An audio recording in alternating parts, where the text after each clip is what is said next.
Entah apa lagi yang dikeluarkan dari mulutnya itu. Memang ada aja tingkahnya. Kali ini dia menyebut Pak Jokowi seperti banci kamera katanya. Luar biasa sih banci ini memang. Suka-suka ini menghina Pak Jokowi. Tapi dipasalkan, dikenakan hukuman, tidak terima. Iya kan? Kita lihat langsung ya. Rosario langsung dihabisi oleh host salah satu TV, Adi Prayitno dan Bang Yunarto. Sebelum kita ke videonya, bantu like, subscribe dulu channel saya. Dan tidak tunggu lama, kita ke video langsung. Let's go. Jokowi ini kan kayak, maaf ya, ini istilah aja, kayak banci kamera gitu ya. Jadi orang yang sukanya pansos. Hati-hati bicara ya Mas. Loh, iya, enggak, itu istilah masyarakat. Hati-hati Gitu loh, itu bicara, istilah bos. masyarakat gitu loh. Mas, Artinya Bang, apa? Karena Jokowi itu selalu cari Tirem panggung. Ya, jadi dia masyarakat selalu itu. mengeluarkan kata-kata yang biar heboh. Jadi isu kan. Jadi kalau sebenarnya kalau pemerintah atau hukum itu mau fair, orang ini harus tangkap ini. Karena membuat kegaduhan, selalu bikin kegaduhan, selalu bikin isu. Kita nggak paham kalau tidak ngomong ijazah dan tidak ngomong Jokowi, ada kecenderungan memang tidak menarik ke pemirsa, nggak ada yang nonton, nggak ada yang komen, seterusnya Itu dan dia seterusnya. faktanya. Apa soal ending dari ijazah ini semua? Iya. Apakah pembuktian yang akan dilakukan di pengadilan itu akan memberikan rasa puas publik ataupun tidak? Tapi bagi saya satu hal ya, bahwa ini semacam eksepsional di mana Pak Jokowi itu memang dituntut untuk membuktikan kepada publik soal apakah ijazahnya itu seperti yang dituduhkan ataupun tidak. Tapi Jokowi tentu punya alibi dong, dia membela bahwa persoalan ijazah itu tidak harus diumbar kepada publik. Satu-satunya instrumen untuk membuktikan itu semua adalah soal pengadilan. Bahkan kalau kita mendengarkan wawancara Pak Jokowi dengan salah satu TV swasta yang lain misalnya, bagi saya itu semacam pesan yang cukup tebal, bahwa Pak Jokowi itu sebenarnya tidak terlampau peduli dan bahkan tidak terlampau mengikuti bagaimana persoalan ijazah yang persepsinya sudah cukup bias kemana-mana secara politik. Sepertinya Jokowi ingin kasih pesan bahwa ingin bicara tentang ijazah Pak Jokowi, ya kuncinya hanya di pengadilan dan hukum. Sementara persepsi-persepsi politik terkait dengan isu ijazah, saya kira itu tidak akan memberikan efek apapun. Makanya Pak Jokowi hanya akan ingin ditunjukkan di pengadilan. Yang saya tangkap di situ sebenarnya, Bang Don ya. Nah, yang kedua bagi saya tentu saya berharap juga semoga persoalan ijazah ini cepat berakhir lah ya, karena saya kira agenda-agenda strategi sebangsa kita bukan hanya soal ijazah, karena agenda-agenda strategis ini kalau tidak dikawal oleh kelompok-kelompok civil society, gerakan aktivis termasuk juga massa akar rumput, ya saya khawatir begitu banyak kebijakan-kebijakan politik pemerintah yang sebenarnya cukup penting dan krusial itu lewat begitu saja tanpa ada feedback dan kontrol yang cukup memadai. Saya di situ sih sebenarnya posisinya. Tapi Mas Adi, Jokowi bilang kalau ada agenda besar politik yang ingin menurunkan reputasi, menghina dia. Soal siapa yang mengorkestrasi itu, soal siapa orang besar yang ada di belakang gerakan ini semua. Tapi setahu saya memang setiap gerakan politik dari dulu pastinya ada yang mengorkestrasi. Jangankan soal ijazah, kita aja kalau demo di depan DPR, di depan istana, di gedung pemerintahan, pasti ada yang menuduh, pasti ada yang menggerakkan, ada yang menunggangi, ada free rider dan seterusnya. Jadi statement-statement semacam ini bagi saya kecilnya, ya kan? Tapi at the end bagi saya ini sudah menjadi konsumsi politik dan Pak Jokowi sudah berkomitmen persoalan ijazahnya itu akan dibuktikan di pengadilan. Ya, tinggal kita tunggu nanti di pengadilan siapa yang benar dan siapa yang salah. Saya kira di situ posisinya, tapi pada saat yang bersamaan banyak juga pihak yang menuntut. Boleh juga jika di-spill orang besar, backingan-backingan yang mengorkestrasi persoalan ijazah ini cepat terus berlarut-larut hingga bertahun-tahun. Saya termasuk yang juga ingin tahu apakah yang dimaksud dengan orang besar itu yang punya badan besar? Apakah orang besar itu yang memiliki irisan yang sesuai bahasa relawan Jokowi itu misalnya warna biru, ya kan?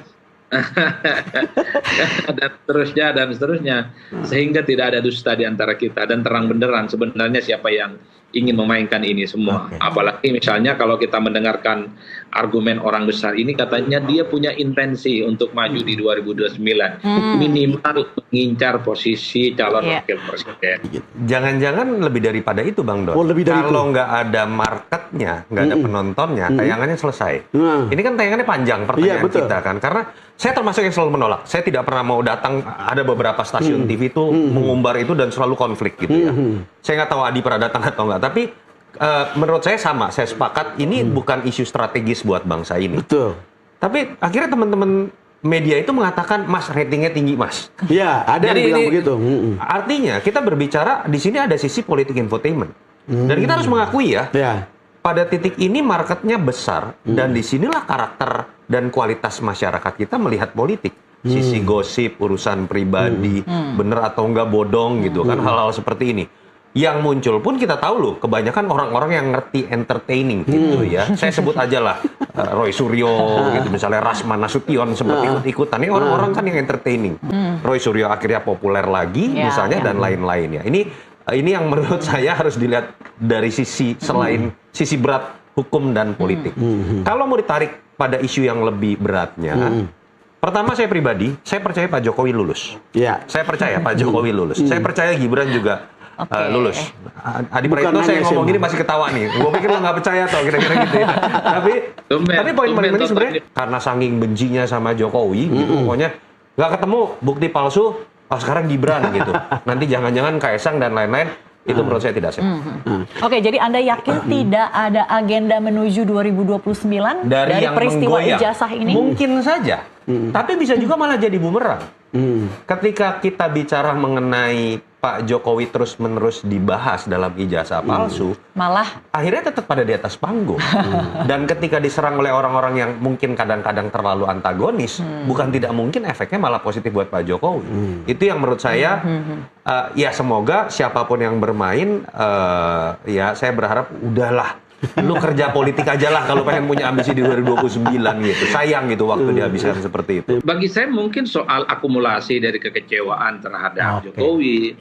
Ya, kekecewaan itu banyak sekali, mungkin dari relawan, mungkin dari konsultan, mungkin dari partai politik, ataupun kelompok-kelompok utama yang dulunya adalah generasi termul pertama, merasa kecewa, kemudian agresif saat ini. Itu akumulasi bagi saya. Kalau apakah ini persoalan politik ataupun hukum, saya justru melihat ini persoalan politik ya. Persoalan politik dalam arti ingin menghantam Jokowi setelah jadi presiden. Kenapa ini misalnya tidak dilakukan oleh kelompok-kelompok yang menentang itu 5 tahun, 10 tahun yang lalu? Karena posisi Jokowi cukup powerful, presiden yang dicintai rakyatnya, infrastruktur yang kemudian diakui, approval ratingnya sampai ke langit ke-7, kira-kira begitu. Nggak ada.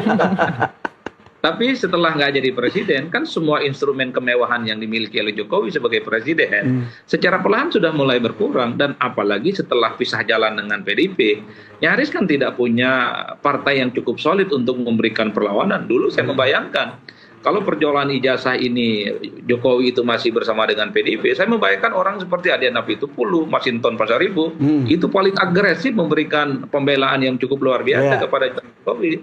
Tapi karena pecah kongsi, karena sudah pisah jalan ya, terkesan Pak Jokowi itu memang ditinggalkan sendiri, melawan sendiri terhadap kelompok-kelompok yang selama ini selalu menuding ijazahnya itu sebagai sesuatu ijazah yang tidak benar. Nah, akumulasi semacam ini yang sepertinya dibaca oleh Jokowi, sehingga expose yang terkait dengan ijazah ini kan stamina politiknya sudah setahun penuh dan nyaris tidak tergantikan oleh isu yang lain. At the end bagi saya, siapapun yang kalah dan menang terkait dengan ijazah, ini nggak ada gunanya Bang Don, untuk apa? Kan tidak akan mengubah apapun, tidak akan mengubah Jokowi jadi presiden periode, tidak akan mengubah pernah jadi mantan wali kota dan gubernur. Satu-satunya mungkin yang ditarget adalah bagaimana Jokowi itu dipersepsikan tidak sebaik yang selama ini dibayangkan oleh banyak orang. Saya ingin menambahkan apa yang disampaikan oleh Bung Toto ya terkait dengan kinerja KPU dan Panwas terkait dengan ijazah ini. Apakah mereka bekerja selama ini di Solo, di Jakarta, ataupun KPU Pusat? Kalau kita membaca undang-undang sebenarnya, kan tidak wajib melampirkan ijazah asli. Undang-undangnya itu hanya boleh menyertakan fotokopi surat keterangan lulus, ijazah ya, SMA ataupun S1 yang derajat yang dilegalisir. Udah segitu aja. Nah, bagi saya ini adalah momentum karena konon di 2026 ini kawan-kawan DPR akan membahas terkait dengan undang-undang pemilu. Oh gitu deh video, gimana menurut kalian? Cok komen di bawah dan sampai bertemu di video saya selanjutnya. Bye.